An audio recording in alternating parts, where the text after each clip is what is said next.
But it's a totally legitimate issue. She was put in charge of the border. Nope.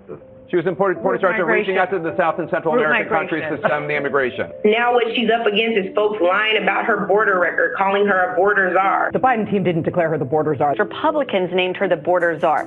Do you think that the border would be less of a talking point now if there was less migration to the border, say if somebody had addressed root causes of migration sooner? We are going to debunk the false characterization of the vice president. She was not a border czar, and it's not just us. Independent fact checkers have said the same thing, that did not exist, and that is not true.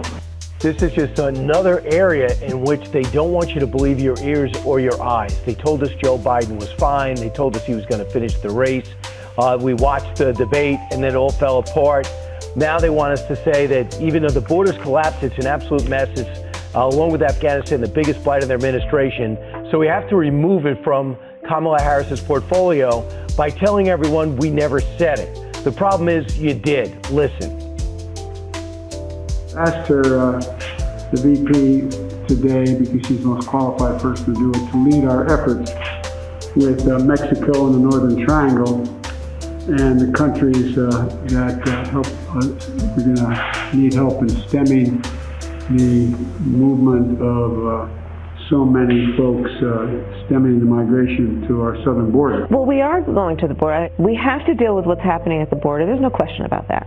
That's not a debatable point.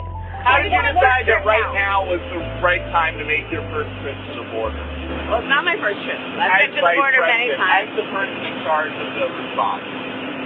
So, the important aspect of this visit is leading this visit after the work that we did in Guatemala and Mexico.